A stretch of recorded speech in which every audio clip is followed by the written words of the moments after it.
Bonsoir à tous, soyez les bienvenus pour suivre avec nous cette nouvelle édition dont voici les grandes lignes de l'actualité que vous saurons développer dans ce journal.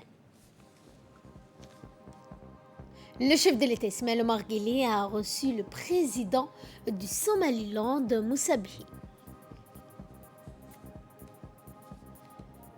Dans l'actualité également, cette réunion d'échange d'informations entre la CNC et la RDD en vue des élections de mars 2022, élections régionales et communales. Dans l'actualité internationale, Vladimir Poutine, Joe Biden acceptent un sommet proposé par la France. C'est ce que nous verrons en fin de journal. C'était les titres, place au développement. Le chef de l'État Ismaël Omar Guelleh a reçu le président somalilandais, M. Moussa Bihi.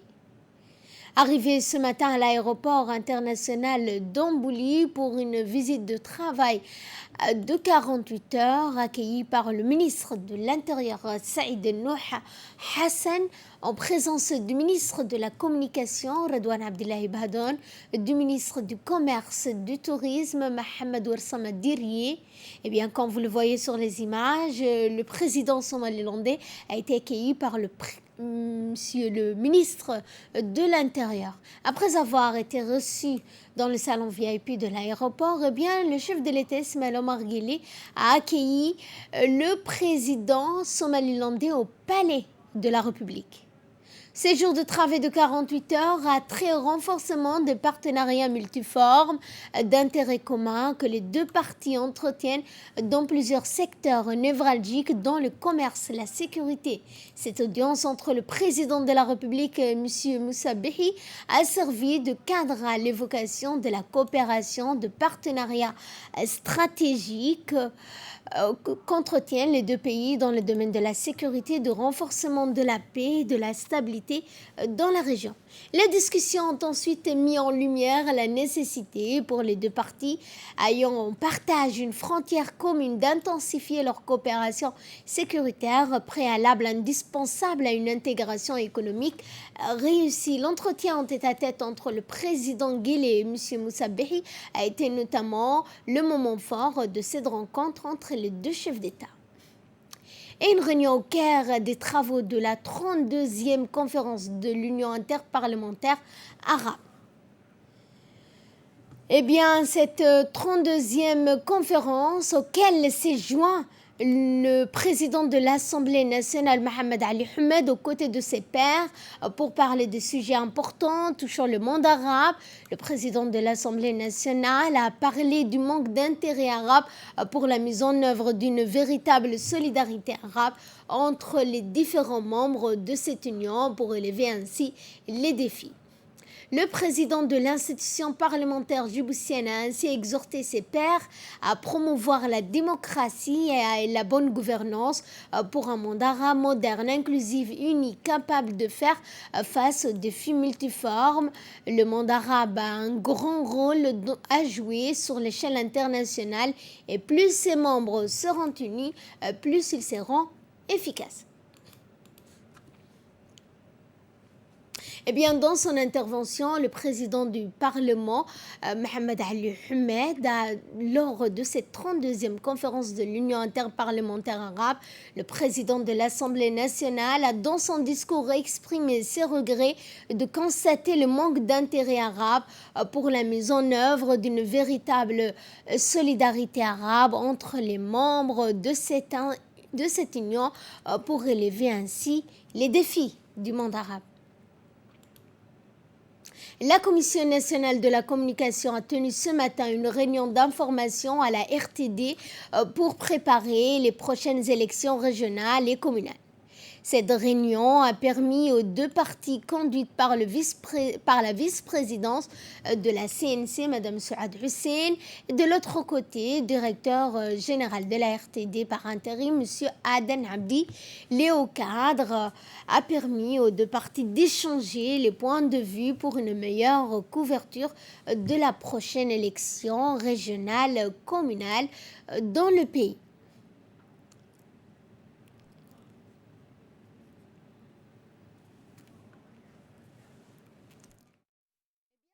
Visite, notamment les membres de la CNC ont visité les différentes structures que compose la RTD, dans le montage, les studios, pour notamment voir de visu comment se passera dans les locaux de la RTD les futures élections régionales et communales.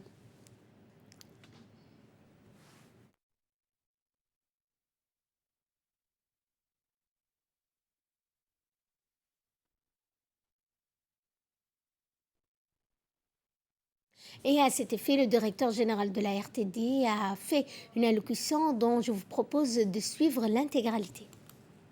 Comme il était prévu ce matin, il y a eu une réunion de travail avec la Commission nationale de la communication pour vraiment réunir avec les techniciens de la RTD et vraiment nous présenter le liste déjà officielle en compétition pour l'élection communale et régionale.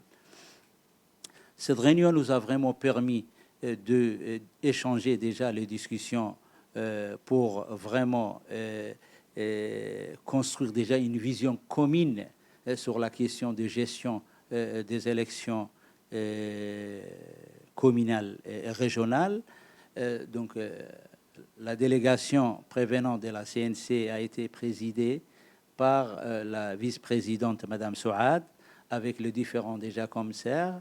Donc, nous avons vraiment trouvé une occasion de discussion pour vraiment comprendre déjà la mission fondamentale de cette institution de la communication qui est vraiment très, très, très important et qui a vraiment nous présenté un cahier des charges et d'encadrage afin de respecter les normes en vigueur à la gestion des événements des élections déjà communales et régionales.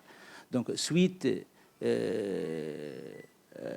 à l'arrêté déjà signé par son Excellence le Président de la République, M. Ismaël Omar Guelleh, pour déterminer déjà les différentes listes en compétition, qui composent en total 10 listes en général déjà qui sont en compétition, dont 2 listes à Ali Sevier qui sont déjà indépendants. Donc cette réunion nous a permis tout d'abord de connaître les différentes déjà listes en compétition, et parallèlement on a discuté sur la manière de préparer les différentes équipes qui seront en charge pour la couverture médiatique en fonction du nombre de listes déjà qui sont en compétition. Donc, nous avons vraiment trouvé une occasion aussi de faire un état du lieu en termes d'infrastructures ici à la RTD et des moyens qu'on va déjà mobiliser. Nous avons vraiment échangé sur le mécanisme de réalisation ici et aussi le différent déjà législation et les règles en vigueur à la gestion de cette question déjà de l'élection, pour respecter déjà la transparence, pour respecter aussi l'élément et le facteur de la neutralité, l'objectivité, et aussi être dans les normes et l'impartialité aussi, pour déjà répondre cette commande déjà nationale et être déjà au service de la nation. Et ce communiqué émanant de la Commission nationale de la communication relative aux élections du 11 mars prochain, je le cite, à l'approche de la campagne électorale des élections régionales et communales prévue le 11 mars 2022, la Commission nationale de la communication, la CNC, tient à informer les médias audiovisuels, la presse écrite ainsi que les représentants des listes en compétition, que notamment relative à la loi numéro 114 de l'année 2015 relative à cette loi 7e législature, instituant ainsi la Commission nationale de la communication. Celle-ci veille au respect du pluralisme de l'information, de l'accès équitable aux médias, rappelle à ces derniers d'observer scrupuleusement et surtout durant la campagne électorale les principes de neutralité, d'impartialité et d'objectivité. La Commission nationale de la communication pour les prochaines élections régionales et communales, prévues le 11 mars 2022, invite les partis politiques ainsi que les candidats de la société civile à se conformer au texte en vigueur pour permettre à nos concitoyens de choisir en toute liberté, en toute objectivité, leurs représentants au sein des assemblées locales. Fin de communiqué. Le ministère des Affaires sociales et des Solidarités s'est doté de 2 nouvelles infrastructures sociales de base, à savoir un nouveau guichet social et une nouvelle antenne de la Caisse populaire des crédits et d'épargne. Tous les deux abrités dans l'enceinte du 4e arrondissement de PK12, eh bien, c'est la ministre des Affaires sociales et des Solidarités, Ouloufa Ismaël Abdo, le représentant de l'UNHCR, M. Sakor, qui ont levé le voile sur le nouveau guichet social financé par le HCR et destiné à assurer un service public de qualité. À l'instar des 12 autres guichets sociaux couvrant l'ensemble du territoire national, la raison d'être de ce nouveau guichet social est d'écouter, d'accompagner, de répondre également aux besoins, aux doléances des ménages à faible revenu de PK12. Dans la même foulée, la ministre des Affaires sociales et des Solidarités, Ouloufa Ismaël Abdo, a procédé à l'ouverture d'un nouveau point de vente de la Caisse populaire d'épargne de crédit dirigée par l'administrateur de la CEPEC, Omar Ibrahim. Ce nouveau point de service tant attendu par les habitants veillera à accroître l'accès et le recours des plus démunis à des produits financiers adaptés. Leur inclusion financière permettra de financer les activités pouvant générer des revenus, d'épargner, de subvenir également aux besoins de leur famille. La présence de ces 2 outils très importants au sein d'un même arrondissement témoigne de l'intention particulière que porte le ministère à l'orientation des plus démunis vers une sortie de l'assistanat. Et en prenant la parole à cette occasion, le représentant du HCR, M. Sakor, a indiqué que ce guichet financé par le HCR est destiné à assurer un service public de qualité. Du guichet 6, j'appelle cela grand événement parce que, comme vous le savez, le gouvernement de Djibouti a pris des engagements face à la communauté internationale pour assurer la protection sociale aux réfugiés. Et donc, le HCR, avec les autres agences du système Nations Unies, le ministère de la Solidarité, des Affaires sociales, le ministère de la Santé, depuis, nous travaillons ardemment pour l'inclusion des réfugiés dans la protection sociale. Et donc aujourd'hui, c'est du concret, c'est de la réalité et je suis ici pour le témoigner. Je voudrais à ce titre-là exprimer tous mes remerciements au gouvernement de la République de Djibouti. Je crois qu'on ne peut pas mieux trouver que cela. Merci, un grand merci encore pour tout ce qui s'est fait pour les réfugiés ici à Djibouti. Quant au ministre de la Santé, il a soutenu lors de cette journée que la vaccination est l'un des moyens qui permet de lutter contre la propagation du Covid-19. Certaines personnes, dont notamment ceux qui bénéficient de la CEPEC, du crédit d'épargne financièrement et de finances, notamment lors de cette journée, eh bien, le ministre a indiqué que certaines personnes se sont faites vacciner aujourd'hui. Quant à la ministre des Affaires sociales et des Solidarités, Mme Ouloufa Ismaël Abdo, a indiqué l'importance que revêtent notamment pour les familles ces 2 nouvelles infrastructures sociales de base. Avec mon collègue du ministère de la Santé pour déjà 3 choses en même temps. Tout d'abord, la rénovation du guichet 6 pour nos prestataires. Nos prestataires ici avaient vraiment besoin d'un local qui soit rénové pour les accueillir et pour recevoir leurs doléances. Aujourd'hui, nous avons la chance en fait, d'avoir bénéficié d'un financement Et je remercie la présence également du représentant du HCR, sur financement HCR, pour pouvoir faire bénéficier nos populations, mais également les populations réfugiées hautes à Djibouti. Ça, c'était déjà une première de pouvoir inaugurer ce local, mais également une toute première pour les populations de PK12 et de Hayablé également, c'est de pouvoir bénéficier, pour nous, c'est la stratégie de la pauvreté qui va vers les caisses d'épargne et de crédit. Aujourd'hui, on a enfin les populations de PK12 et de Hayablé ont un local ici et une caisse à proximité, non seulement pour les personnes bénéficiaires des prestations de transfert monétaire que nous offrons auprès du ministère des Affaires sociales et des Solidarités, mais également pour toutes les populations de PK12 et de Hayablé, les commerçants, ceux qui agissent dans le secteur informel. Ils ont besoin d'une caisse de proximité pour pouvoir déposer leur argent et nous, derrière, de les sensibiliser sur l'objectif et le bienfait de l'épargne. Demain, quand ils auront des petits problèmes, ils peuvent demander des prêts. Et là, comme ils ont déjà un compte bancaire, parce que c'est une institution bancaire, les caisses, ça appartient à la population. Nous, on pourra leur venir en aide pour qu'ils puissent justement bénéficier de cette aide qui est offerte par le gouvernement djiboutien. Ça, c'était la deuxième grande chose. Mais la troisième chose, et ça témoigne un peu de la présence de mon collègue de la santé, c'est que les ministères sociaux du gouvernement sont solidaires dans l'accomplissement de leur mission. Aujourd'hui, on ne peut pas parler de prestations sociales sans qu'il y ait un capital humain en bonne santé et bien éduqué. Et c'est pour ça que toute personne qui bénéficie d'une prestation sociale auprès du MAS, on les oblige maintenant, d'après la loi d'ailleurs qui est passée récemment, d'après tous les efforts que fait le ministère de la Santé, qu'ils puissent présenter au préalable un certificat de vaccination. Et donc il y a toute une campagne de vaccination ici. Dans le reste de l'actualité, une importante cérémonie de signature d'accord s'est déroulée ce matin au Djibouti International Free Trade Zone, au PK 23, entre le président de l'autorité des ports et des zones franches de Djibouti, Aboubakar Omar Hadi, et la ministre déléguée chargée de l'économie numérique et de l'innovation, Madame Mariam Hamadou.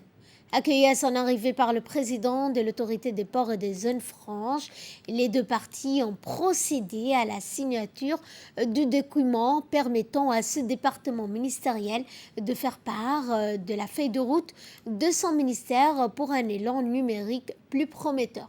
Pour ce faire, la ministre n'a pas manqué de souligner l'importance de mettre en place une plateforme d'échange susceptible d'interconnecter tous les services publics et privés, objectif visant également ce présent protocole d'accord consiste à établir une relation forte entre les deux parties et discuter des voies et moyens de les consolider davantage. Noyau qui va interconnecter tout le système qui existe à Djibouti et faire une plateforme qui puisse être utilisée par tous les hommes d'affaires citoyens, surtout pour le secteur portuaire qui est très important pour l'économie nationale, le transport, les corridors, les agences maritimes, la façade maritime, les transits, tout ça sera intégré dans notre plateforme et les ministères avec leur système qu'ils vont nous présenter tout à l'heure, un système qu'ils ont dénommé Smart Port, va permettre d'interconnecter et de faciliter les échanges des transactions et du commerce. Surtout le commerce transfrontalier. Merci. Et quant à la ministre déléguée chargée de l'économie numérique et de l'innovation, Madame Mariam Hamadou, elle a salué l'effort entrepris par les autorités des ports pour son émergence avec un système de référence capable d'interconnecter les différents départements ministériels avec le port. Nous avons signé un accord de partenariat avec l'autorité des ports et des zones franches. Cet accord, c'est juste un pas pour une coopération continue. Et vous savez que forcément l'autorité des ports va vous présenter les systèmes qu'ils ont mis en place, un système de référence, document port, Djibouti, Port Djibouti Community Port System. C'est une plateforme vraiment très intéressante et cette plateforme a coûté un montant conséquent. Aujourd'hui, vous savez que le secteur des transports, c'est le poumon de notre économie et ces secteurs continuent toujours à investir et ils sont les premiers à avoir mis en place à Djibouti une plateforme. On est venu lui présenter un autre projet qu'on va dévoiler plus tard et on espère maintenir cette coopération et cet échange. Le CDC de Hadj Didi a abrité samedi dans l'après-midi, en présence de la ministre de la Jeunesse et de la Culture, Dr Hibo Moumine, les dernières activités des CDC dans le cadre de la Semaine nationale de l'artiste et des langues maternelles. Thème retenu pour cette clôture, diversité du patrimoine culinaire de Djibouti. Ont participé à l'activité plusieurs hauts responsables du ministère de la Jeunesse et de la Culture, les communautés des quartiers cosmopolites 1 et 2, les notables, les femmes influentes attachées à valoriser les patrimoines culturels et culinaires de Djibouti. Et bien après la capitale, c'est au tour des régions de l'intérieur d'accueillir la conférence sur les droits d'auteur et droits voisins. La région choisie est donc la ville de l'Unité, organisée dans le cadre de la Semaine nationale de l'artiste et des langues maternelles au Conseil régional. L'événement a vu la participation de la ministre de la Jeunesse et de la Culture, Dr Hibo Moumine, le préfet Aden Moussa Darar, du président du Conseil régional, Abderrahmane Younissare, le vice-président de l'Association des artistes, Hamadou Dabalé, ainsi que de nombreuses autres personnalités, doyens, artistes, auteurs, intellectuels des 5 régions de l'intérieur du pays. Eh bien, à la séance d'ouverture de la conférence, le vice-président de l'Association des artistes, Hamadou Dabalé, prenant la parole en premier, a mis l'accent sur le droit et obligations de l'artiste et a remercié la ministre pour l'importance qu'elle accorde à la valorisation des métiers de la culture et des arts.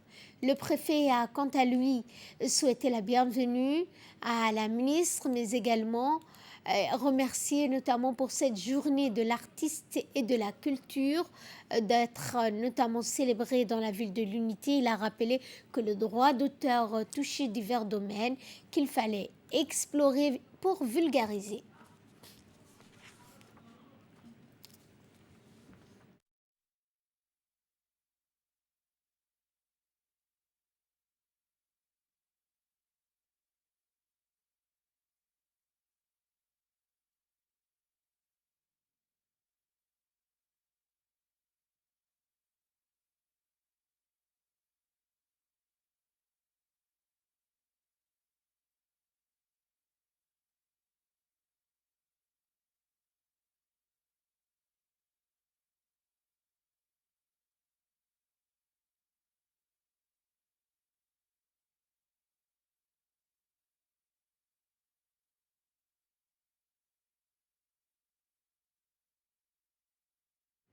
Et à cet effet, le président du conseil régional s'est exprimé suivant un extrait de son intervention.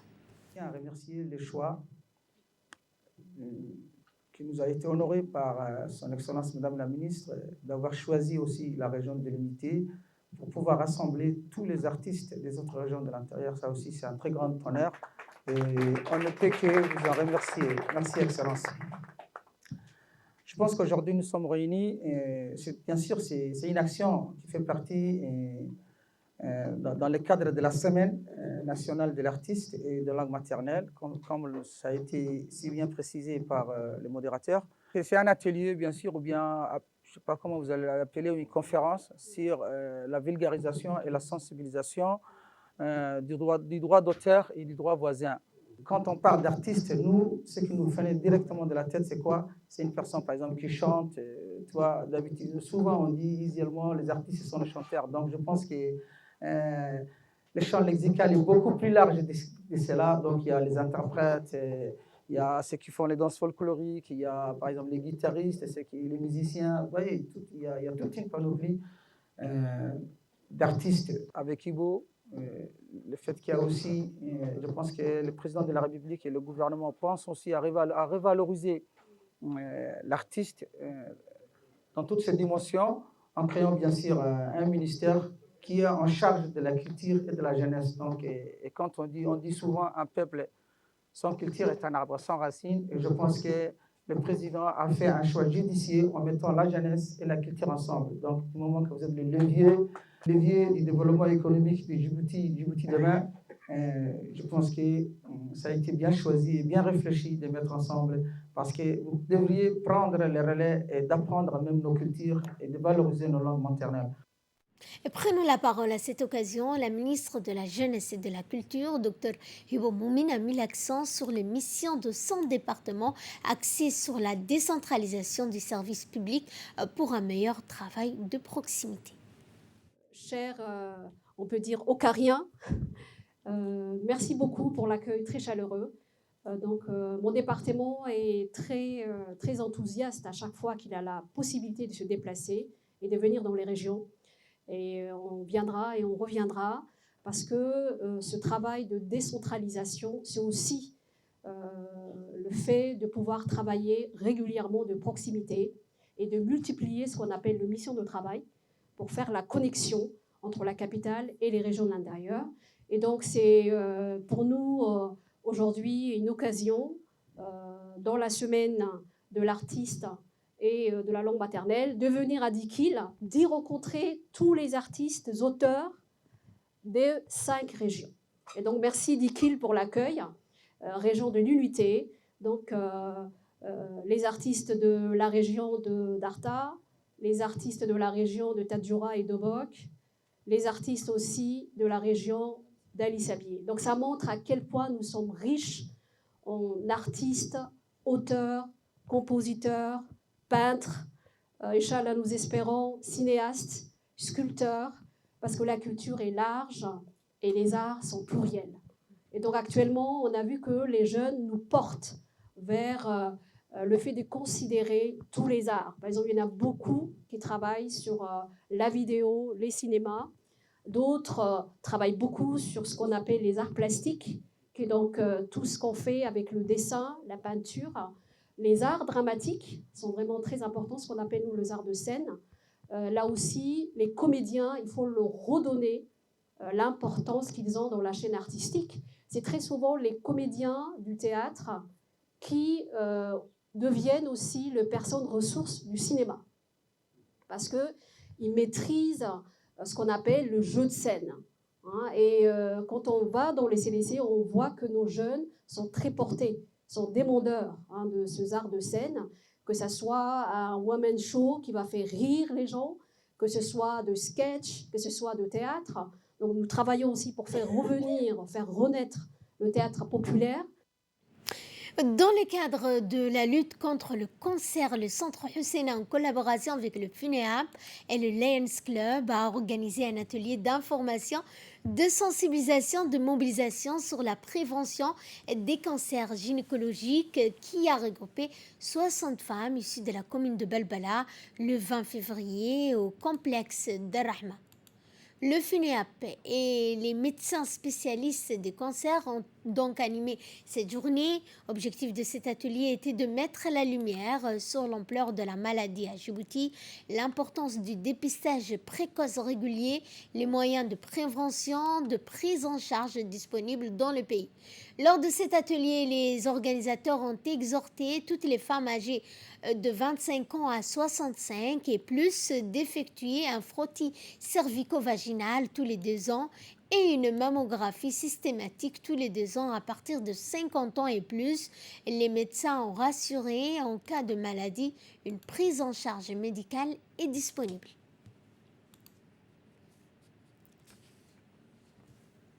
Et de là, nous passons à ce qui domine l'actualité internationale.